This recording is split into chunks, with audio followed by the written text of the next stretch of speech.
Welcome to the kingdom. I'm Chris, and this is Good Enough Gaming.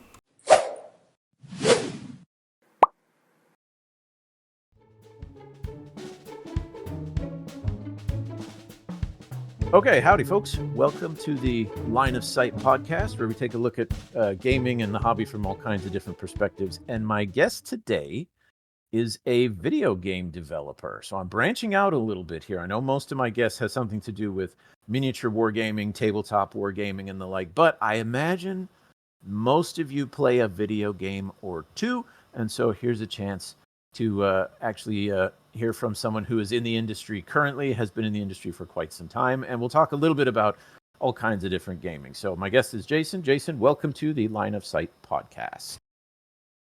Hello. So normally I start out by asking everyone, how did you get into the tabletop wargaming hobby?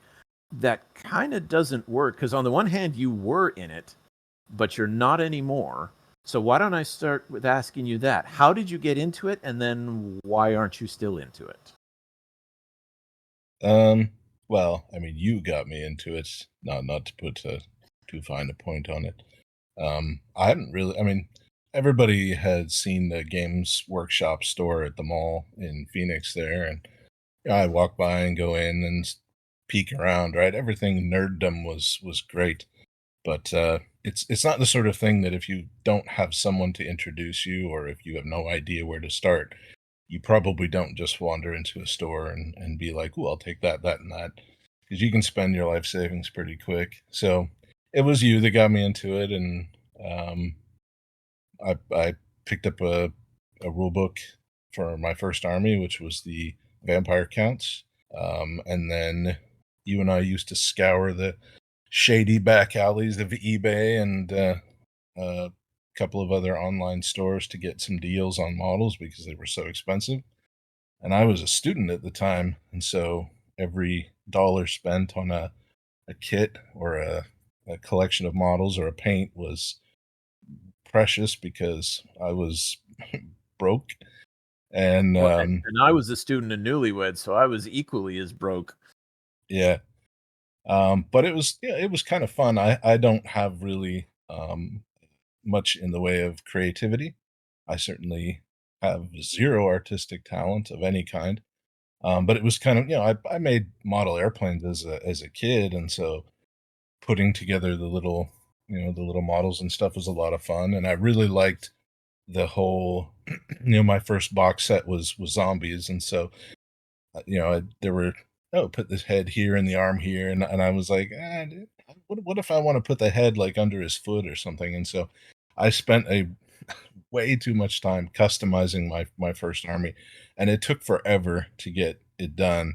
But for me, that was the fun part, was making all these individual little duders, and then you came over and we tried to play a game, and I don't know, the for some reason it just didn't click. I was like, it took me a month to paint my first army, and then our first game I was mostly lost, and it was kind of, it was fun to play and all, but I thought that there's so much, there's so much, there's such a barrier to entry here. And then when you finally, you know, get into the game, it was a little underwhelming for me, and then I just didn't have the time or the money going forward. I was like, my school ate up a lot of time, and then my first job as a game developer landed shortly after that, and I tell you, you hit the ground running with that, and you just never stop. So I never found the time to get back into it. Well, I think part of the rule problem would be my fault because I was still learning it and I was trying to teach you. And so, for example, you'd ask, "Well, what does this rule do?" And I had no idea. Or you'd say, "Am I allowed to do this?" And I thought, I don't know." I even remember you because the vampire counts were very hero hammerish. You had a super powerful vampire lord surrounded by chaff, skeletons, or zombies, and you said, "Well, I've equipped him with these two weapons, one in each hand." And then when you attacked, you thought, "Wait, so he gets 6 attacks. So how many do I roll with each weapon?" And I'm going, "I don't even know if you're allowed to take two weapons." And so it was just, the blind leading the blind in that case. But I don't think you're alone in enjoying the hobby side more than the gaming side, because there's some folks who they hate building, they hate painting, but they love playing, and then there's others who are more than happy to spend 90% of their time building and, like you said, customizing their army and spending months and months on a single unit. And then if they never get to play, well, it's not the end of the world, but they at least they have it done and they can post pictures on it. You also brought up another interesting point, that the best way to get into it was to have someone already in bring you in. And folks, to date ourselves here, this was before YouTube. This was before social media. This was in the mid to late 90s. And so you couldn't just Google or go to YouTube, tutorials on how to play Warhammer or something like that, and see that. The only way you knew was to find someone who knew how to play or go into a gaming store. And since a lot of gamers may be a bit shy, a bit introverted, it's not as easy walking in there and doing that. So that's your experience then with the tabletop. But then, as you mentioned, you went into game development. Why don't you tell us a little bit about that career arc of yours? What companies have you worked for? What games have you worked on? And we'll just take it from there. Sure. So my first job out of college was working for THQ. They had a studio, excuse me, in Phoenix. It was called Rainbow Studios. That studio specialized in motorcycle, off-road racing. They had the MX versus ATV series of products, and I think that was PS2, Xbox. We didn't make PC games; it was only console, and so I got hired there right out of college, and they were doing the Cars video game tie-in for the Disney movie. And so, THQ had gotten the rights to make all these games for Disney. I think there was 4 or 5 in a row that THQ made. And we were a logical choice to pick up the Cars product because um, we already did vehicles and our engine had the ability to do that. So I got put on that project as a physics programmer for the Cars project. And I worked on that for a year and a half, and then that was a great project to start with because it was huge, and I had little kids, and they were excited about the movie, and they were excited about the game, and you know, um, it was just a really great introduction to working in games. It had all the parts to it, being at work until 1, 2 in the morning, and then turning around and going back for 9. All of that was very much a baptism by fire, if you will. And But what exactly, just to chip in a bit here, why don't you tell the folks what specifically is your area in pro? Because developing games, you have artists and you have story writers and you have programmer, and like, what is your niche? What do you your emphasis in design in each of these projects? You mentioned a bit you did physics engine. What do you mean by that? sure. So I my college degree was in aerospace engineering, and when I came out, I was looking for a job working for sort of NASA, Raytheon, whatever. But being from Canada, that doesn't work well because you can't get security clearance. And so I figured, there were all these other opportunities to do software simulations and things like that for video games. So that was my entry at Rainbow because Rainbow was known for these really good at the time, what were really good physics simulations and these really cool vehicles and this very unique physics-based simulated experience. And so that was kind of where I started. And over the course of my career, that has changed because there was a sort of a rush to get better and crazier physics and crazier graphics into consoles as we went through sort of PS2, 3, and 4 and 5, and then a couple of big players in the field sort of put their foot down, and now you have Havoc and you have Nvidia's PhysX engine, and everybody really just kind of uses those because the problems that can be solved for a home console have largely been solved, and so people like me are there to fine tweak little experiences for for gameplay for specific games now, but you don't you wouldn't typically hire someone to write a physics engine from scratch. It's just it's a solved problem, and it's much cheaper to just use something off the shelf. So that was where I started. Um, So you design then, so for example, in the racing games, you design so that the cars drift the way a car really would, and brake and accelerate, and planes fly and dip, like to make the game as real of an experience as possible, or to the client specs. If they want a game where physics go all crazy, you would have to do that too. Yep, and that's the funny thing is with that is it was all things to do with simulation. So the vehicles, and Rainbow already had a physics engine, and so I sort of took responsibility for that as the people who wrote it moved on to other games. But it was also, it was the power slide and the braking and the acceleration and the collision, because collision detection and response is part of a physics system, and the camera at the time was a big part of physics as well, because camera behaviors are largely mathematical and in response to positional and velocity inputs from, say, from the car, from a character walking around the world or whatever. And so that was all under my umbrella, and it was funny. I remember once they wanted me they wanted to add some drag, and I was like, okay, we want to have the feeling of aerodynamic drag, because in the racing cars, they wanted to simulate drafting on the open racetrack, and okay, we want to have when one vehicle's behind another vehicle. And I remember setting up all the parameters for a proper physics simulation, and then design would come back and say, we want to tweak this and we want to tweak this. And I would say, okay, well, let's give you a little knob here and a little knob there. And in the end, what winds up happening is the large part of the simulated physics sort of disappears under um, the tweaking and the tuning that gets done by design. And what comes out at the end is sort of physics and sort of not physics, because really what matters is it an enjoyable experience for the player. And very few people enjoy raw physics simulations, but you know it's fun to have a power slide where the car can squeal around the corner and go headfirst into a building, but not spin out like a real car would spin out. And so and as well, riding on a track with 9 other cars like you're in an actual sort of NASCAR racing. If you were to bump another car in a real race, I mean, you'd be dead, and and cars Oh would yeah, be everywhere.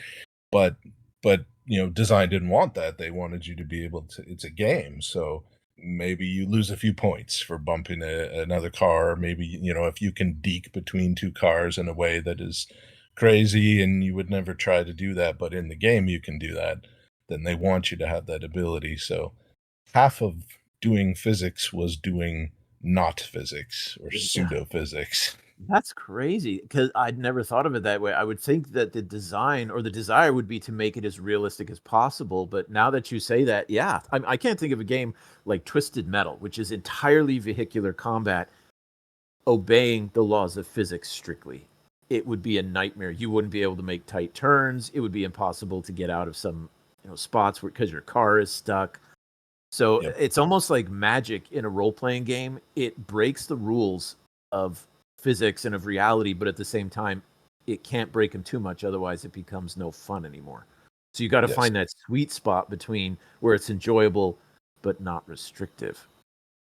You want it, Interesting. yeah, you want it to be a nice marriage of, it looks the way you think it should look, like it looks like a real car would behave that way, but you don't want real vehicle response, particularly because other parts of the game are not real. The terrain you're driving on is not real. It has mathematical imperfections in the mesh that can really cause problems in the suspension. If you were to tap the side of something, suddenly you get these huge moments, and the car spins out and it's uncontrollable, and it's just no fun at all. Instead, in And the game, so, you just kind of bounce off the wall, lose a little speed, and keep going. well, you bounce off the wall, you might lose a little speed. I mean, depending on how it's been tuned, you might not even bounce off the wall. We might even say, if you're 5%, we'll just kind of let you like smoothly push down the wall as though it were made of jello and you were a cold spoon. Okay. Now, actually, I apologize. I should have backed up a little bit here because we started with the tabletop gaming, and then you had mentioned how, well, once you graduated, you got the job, and then it was, all hands on deck. But you're not exactly new to video games either. Oh, So oh give no. give the folks at home your CV, as it were, of video games. Since now you're in the industry making them, what were you doing when you were a wee lad just playing them? Uh yeah, I mean, I was always the little fat kid who was at home playing video games. My first console was the Atari 2600. I think our There's parents. some brutal honesty for you folks. Oh yeah. Gee whiz. Oh yeah. Yeah, we pull no punches here. Um, I think mom and dad bought it for me for Christmas, if I remember, because they didn't really understand what it was, and it was just a popular toy, and so they were like, "Here, have this, and Here's go an be Atari. quiet." And in case folks Here's haven't an Atari. figured it out by now, Jason is my brother. So when he's referring to parents and stuff, this is why. There's not a ton of reminiscing, but I mean, how crazy is that to have a member of the family who's in the gaming industry? But anyways, I digress. Carry on. From the Atari 2600, where did we go from there? Uh, I mean, the Atari 2600 was it was that was for me, it was like this weird and crazy thing where I was like, you mean I can interact with the television?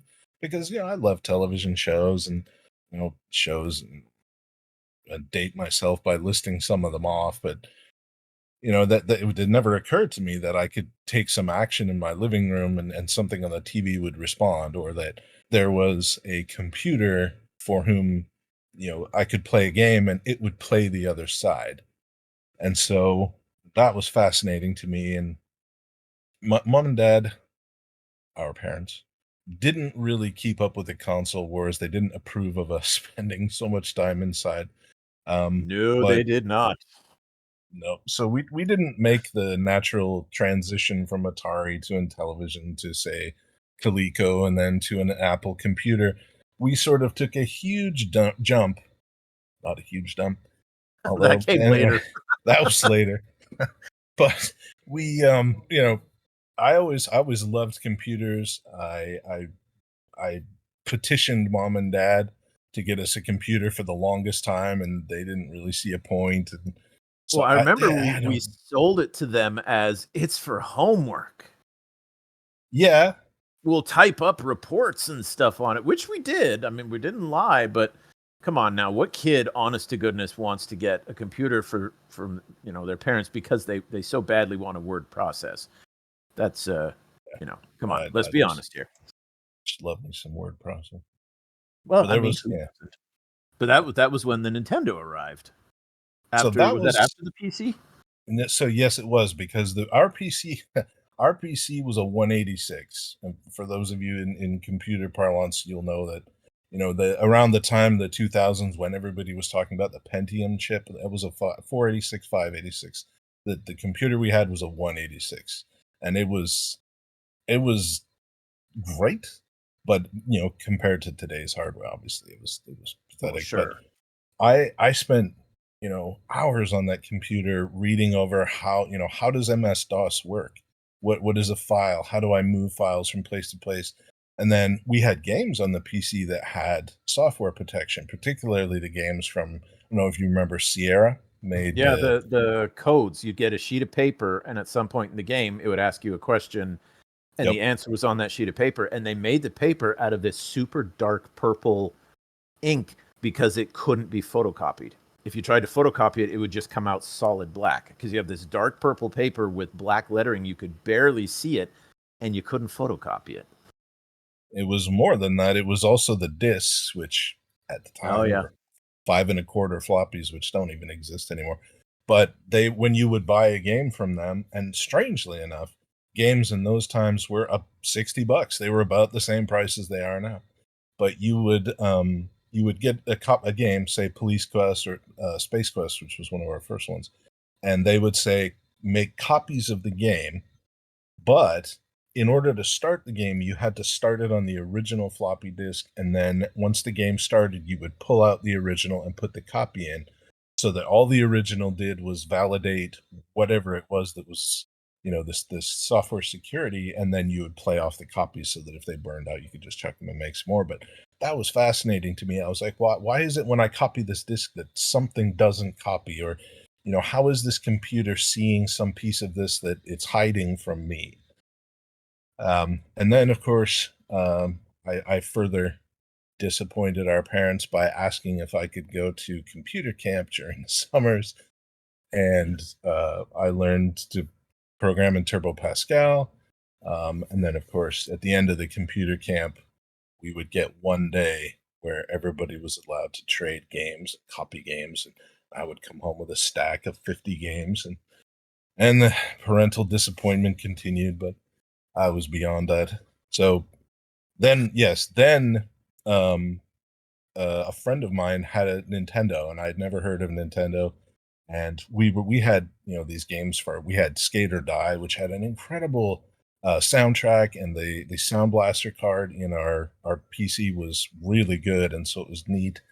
And so he invited me over to show off his console, and then I invited him over to show off the computer, and we were sort of seeing whose is better. And I was convinced that our computer was better than his little toy. But man, I played Castlevania at his house, and that was it for me. I was like, I have to have one of these.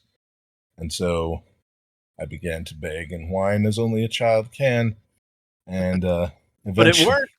it worked. Eventually the parents caved like an unstable copper mine.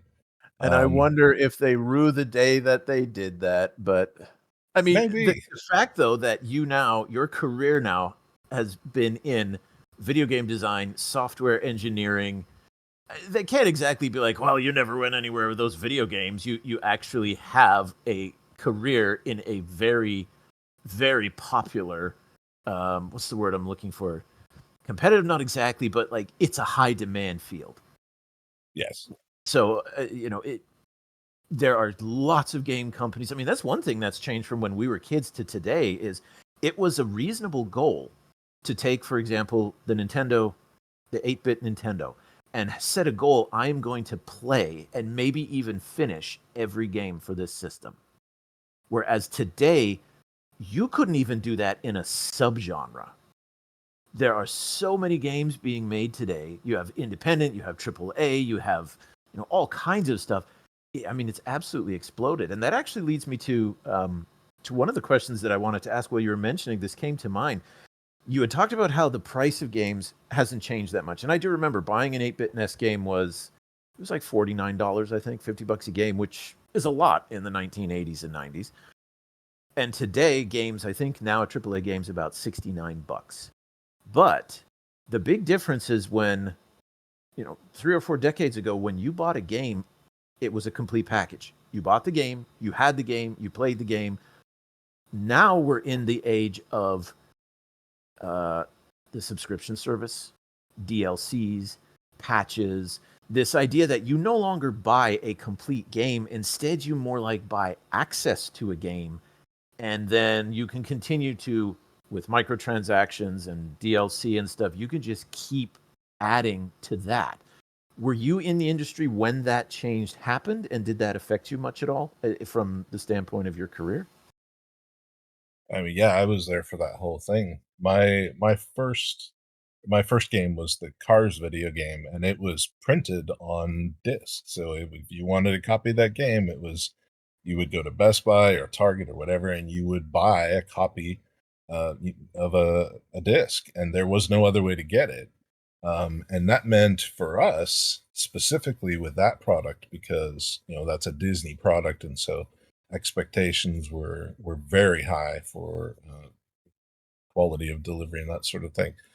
And so once that disc is cut, that's it. There's no you can't patch it, you can't fix it. If there are bugs, that's really bad. And so there is an extensive amount of work, or was rather, that went into QA would spend we would have a QA team 24/7 just hammering on that game, and then we had people fixing this and fixing that and fixing stuff, and leading up to a ship of a game was it was like leading up to a space shuttle launch. There was stress and hours and hours. Some people didn't even leave work for weeks on end. But we want once the game was out the door, that was it. Then, So, sorry, go well, ahead. I was going to ask you. So then, with that shift now to buying digitally, there's no need to test a game. Instead, what it seems like, and maybe this is cynical me, the whole idea of beta access, customers, we're now paying a company to beta test their games for them. So, what are some of the positives that you see from game development from this new model of business, where you no longer have a finished product that once the discs are stamped, that's it. You better hope everything's fixed. Versus this just never-ending stream of patches, updates, things like that. What are some of the positives you see from that? What are some of the negatives? Well, so right off the bat, I you get a lot of games now that you probably would not get the same way if they were made, exclusively on sealed media like a disc. So, for example, like it it took a certain amount of money to make a game in 2000. To make a game now takes significantly more money and more time, and there's more, legal loopholes and more marketing and more everything else. Games are huge. You talk about, like your Call of Duties and your other games like that. These games take hundreds of millions of dollars. And so the risk is it, it cannot be higher. And so whereas now where we can like release a game, not that it's not that companies, at least I hope they know, we certainly don't do that, would beta test on an unsuspecting public, but number one, it's an opportunity for our players to provide feedback while the design process is still in process. So if something, we release a game, people don't like it, or they like something else, or they have suggestions, we can incorporate that in the game because it's not locked into a disc. Number two, we can make the games bigger and more expansive because we're not, QA is not just 20 poor sods trapped in a room drinking Mountain Dew until they're shaking in their chairs, playing the same level 5 or 6 thousand times trying to make one bug happen that somebody saw once. Now we can have a much larger array of people with more different kinds of hardware on their machines. They can, people play games different ways. Some people will try to do all the quests. Some people will try to collect all the stuff. And so it's not that we're beta testing on a public, although like I said, I can't speak for everyone. It's that we're allowing a larger pool of our players to have some input and hopefully as well saving us a little bit of money in fixing broken things so that we can reinvest that money into making the game better down the road. Now, is there a downside to that though, where there isn't as much emphasis on quote unquote getting it right the first time because you can always fix that later? And you think of certain game companies are notorious for their bugs, like Bethesda is notorious for that. CD Projekt Red, when they released Cyberpunk 2077 on console, I think had all kinds of big problems. And it seems like now the goal is get something out and we'll fix it later. Is it? I don't know. Am I overreaching here, or is it just with the demand from games from players? That's kind of just that's the way business is done now. It's that perception is certainly a valid perception, right? From the outside looking in, that's what it looks like. And I will not excuse poor game development. As much as I love games and they are part of my life, it is a business. And so there are decisions being made that are far above the developer on, how much money do we have left to make this game? Can we afford to take 3 months and work on it, or do we have no choice but to get it out there so that we can start recovering some loss, and then we'll pick up the slack as we go. Interesting. So I very don't much. think no Okay. no respectable developer. People are in games are a labor of love, if you will. They are a technical and creative marriage of talent and time and sacrifice. And so nobody who really loves games is looking to dump a crappy game on an unsuspecting public. Yes, of course, there are the exceptions who are just looking to make a quick buck and who can hide yeah, this is broken and we'll fix it later, but we're not really going to fix it later. That What was that happens. game that was notorious? It was supposed to be like a zombie apocalypse one, and it just Oh, yeah. That was I can't earlier this year. I don't remember. I don't remember the name of it either, but it turned out it was almost like a legitimate scam. But anyways, I digress a little bit. Okay, so I keep like cutting you off halfway through because I keep having all these questions come to mind that I want to ask you. So we went That's from the fine. 8-bit NES, and then of course, oh well, here's bragging rights for our family to the whole world. If we want to establish nerd credentials, when we pooled our money to purchase a Super Famicom from Japan so that we could play Super Nintendo games before it had actually been released in North America. Well, I yes. that oh that was something else. Trying to play Act Razor when everything was in Japanese. That was interesting, folks. If you're gonna play a role playing game, make sure you can read the text. It's gonna be really hard otherwise. Like so, that's our super nerdy thing here that we spent. I mean, if I remember correctly, it was $600 Canadian back in 1990. What 3, 4? No, it wouldn't have been that. No, Would have it been late was 80s. yeah, it was late 80s, and I think it Okay. was 800 actually. Was it 8? But I mean, Yeah. we were playing Super Mario World and finishing it and exploring everything when everyone else it was still just waiting for news of when it was going to be released. So that was pretty cool. So anyways, a little bit of bragging rights there, but so we've been in video games, mostly Nintendo. We dabbled a little bit with Sega Genesis once over a summer, but then it seems now like PC and consoles. I don't know. Could you say they've kind of reached a have they reached a balance and equilibrium, or have they kind of carved up the video game industry in pies? Where if you want to play this kind of game, you go PC. This kind of game, you go console, and they carved out their own little niches. Um, uh, I would say there are certain types of games that definitely play better on console than they play on PC, and the other way around too. Take for example, H1Z1. So that was a PC game, and it for those who are in the historical knowledge, that was the sort of predecessor to the PUBG Fortnite explosion. But we that was originally a PC game, and we ported it to PS4. And some of the things that we had to one of the things that had to go immediately was our inventory system because there just wasn't enough buttons on the PS4 to have the inventory the way we had it on the PC. And there was not, the memory and some of the technical limitations of the machine were not there to support that.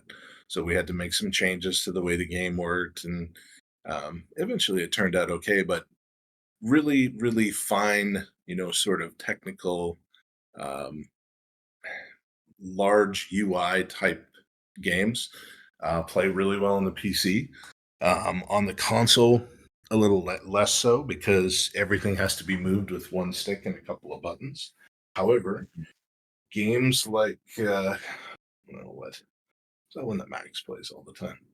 Like your Dark Souls and those kind of games. Um, they lend themselves well to console play because it connects you with the character. You have a limited number of things you can do, and you have a limited number of movements, and so on and so forth. Um, and so, yeah, it's safe to say that the game space has been cut up a little bit, and then of course uh, you have the fact that some of the console companies just straight out own certain intellectual products. So Right. you're never going to see God of War on the Xbox. At least I don't think so. You're never going to see Mario on the PlayStation, right?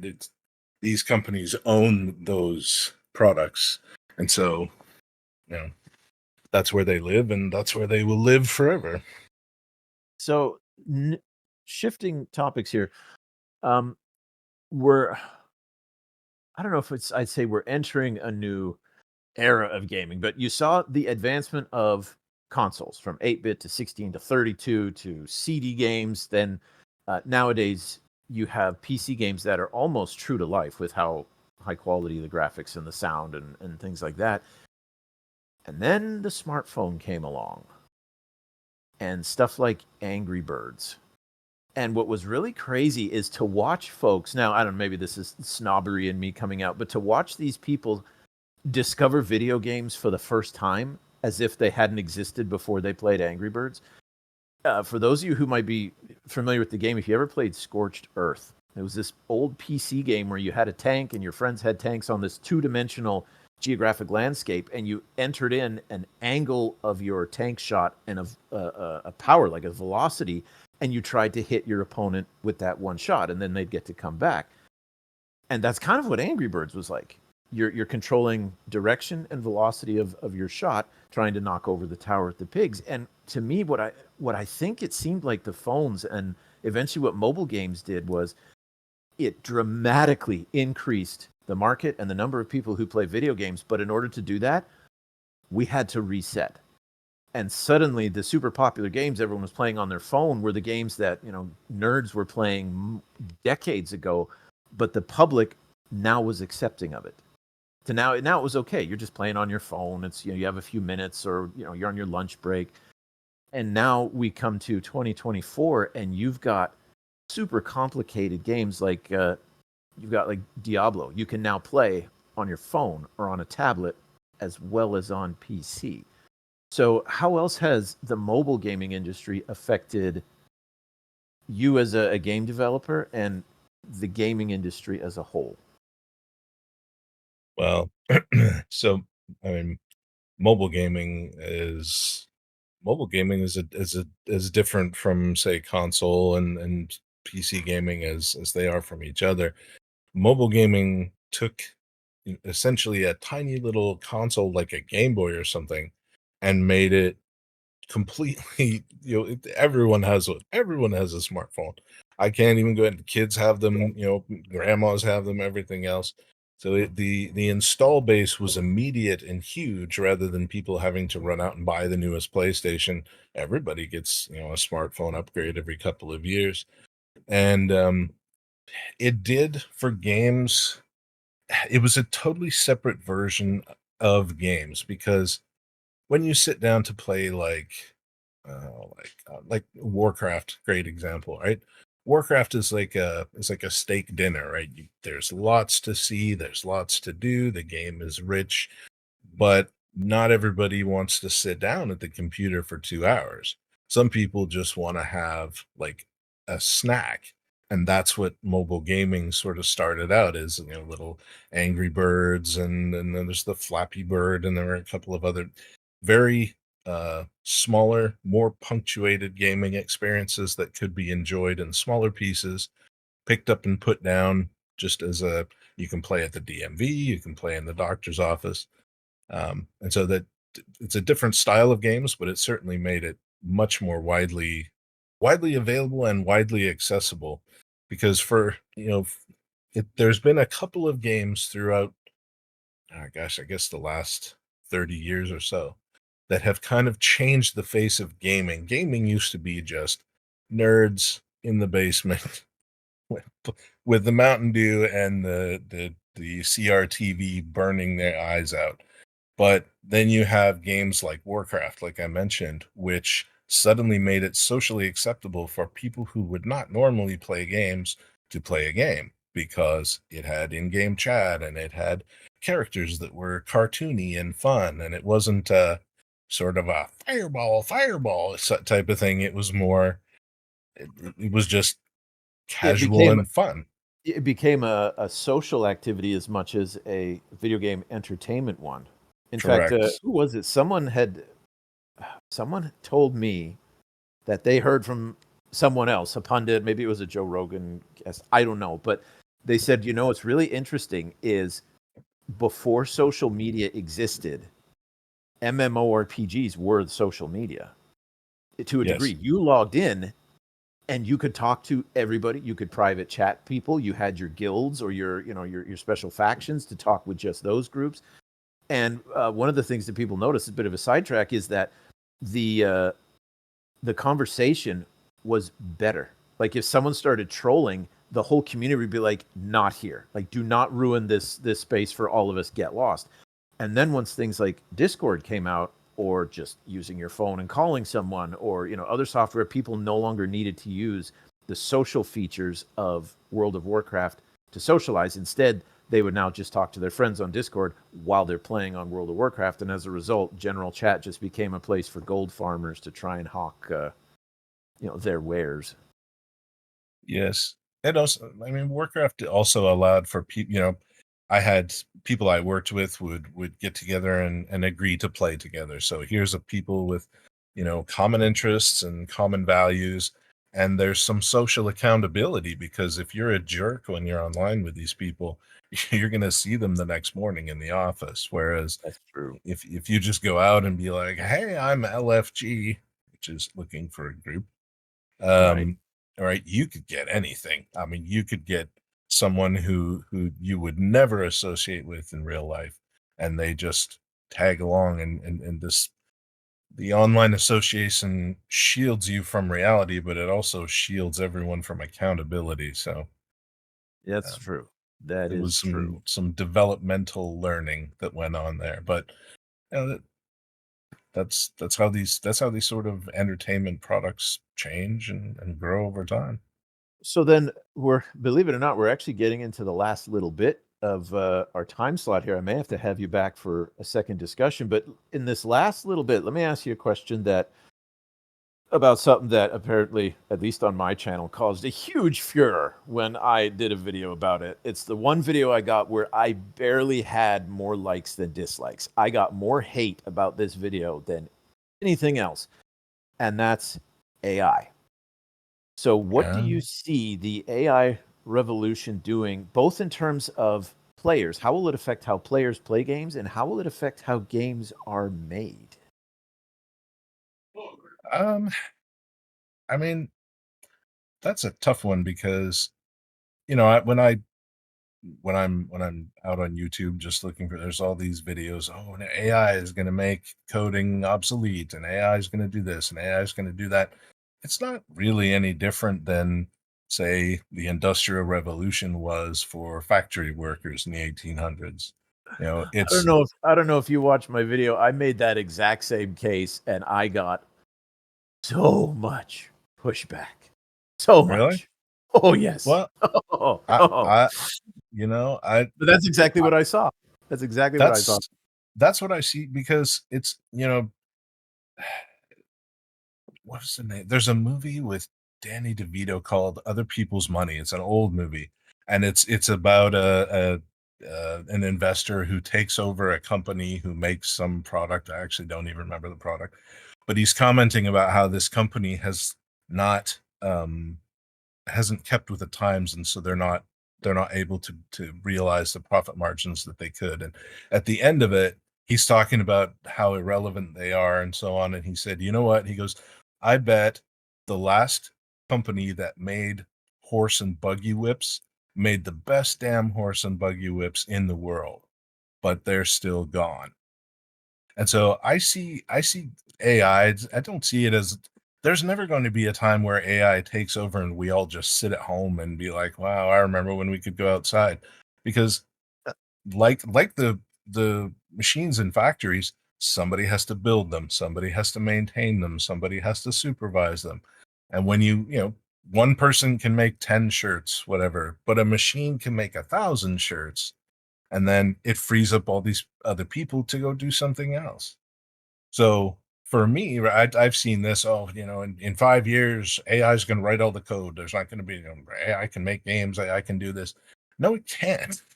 What it does, all AI does is, at the moment, is reorganize existing pieces of something into a new form that maybe we hadn't thought of. But personally, I think it always is going to take a person to sort of give it that real creative touch, or to be able to figure out what to do with what the AI produces. So I'm not I don't know that it's for games. I hope it means that we'll have cooler games. I hope it means that bosses will be more interesting, and systems in the game. When you talk to the villagers in Assassin's Creed, or when you venture out and do whatever, that the world can dynamically change with your character's actions and things like that. As AI gets better, hopefully that'll get better, and games will be cooler and cooler. But I don't take a doom and gloom approach to AI. Well, that was actually the second part of it. Yeah, because you went there just organically. So yeah, the first part was how will it change the production of games? I wonder if, in a way, it'll be kind of like I liken it to teaching. I'm a college level teacher, and colleges will hire adjunct instructors who they can pay a fraction to teach the same classes. There's no different, but because they're not full time faculty, they don't get paid as much. And so that's why universities have small full-time faculties and lots and lots of adjuncts. I wonder if in gaming, what you'll start to get is a smaller core of dedicated programmers who will train the AI to do a lot of the grunt work for them. And then the other half of that is in the games themselves, where will the AI start making the games more challenging? And like, I don't know how far this will go into like game theory and trying to teach computers how to think and react, but just like you said, where suddenly instead of writing up dialogue in a game, you'll just load an AI package, and it'll be like talking to ChatGPT. The game will interact with you, and you won't have these pre-scripted conversations with the computer. I mean, imagine a game like Morrowind or Oblivion or Skyrim, open world, where every conversation, even with the same NPC, is tailored to the player and it's different every time. And Yeah. you combine that with VR, and I imagine we actually will end up in a world like Wally, where everyone has just got a headset on and no one, or Ready Player One, where people just they leave reality and go into the virtual world because it has just about everything you could want, but not I quite. mean, I would totally live in Ready Player One. Full disclosure. If that was the thing, no one would ever see me again. Oh boy. Well, yeah. So we are at the end here, but I'm definitely going to have to pencil you in for another half because I've got some notes jotted down for other questions about stuff in the gaming industry and directions of games and stuff like that. And we haven't even gotten to all of the different projects that you've worked on. But in Or the the one I'm meantime, working on now. yeah, well, go ahead, plug whatever you can without violating your NBA. What's not your MBA, your NDA.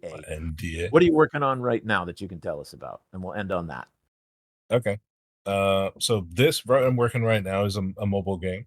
This is the first time that I've worked on a mobile game, so this is a new experience for me. The game's called Mythwalker.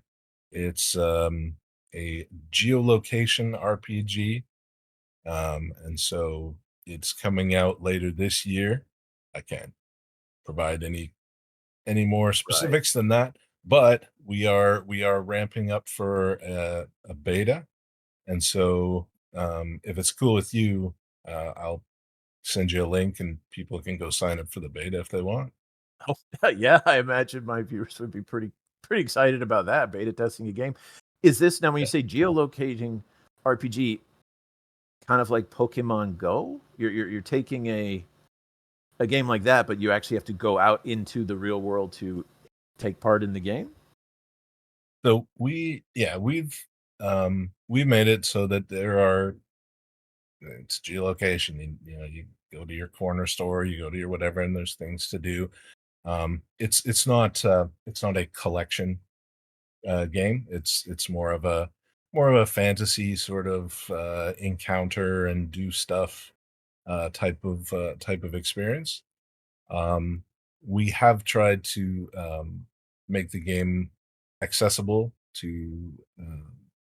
you know if you can't go outside, we can maybe help you with that. but it's our first game, and we're all pretty excited about it. So So yeah, that'd be fun. You heard it here, folks. For listening to my podcast, you might get into a video game beta test. How do you like them apples? So that will do it for at least this time. We'll definitely have Jason back. Maybe before next time I have him on, I'll have you guys give me questions or topics or things like that to ask him about that. But until the next time, thanks for listening. Keep your dice on the table, and we will see you on the next one.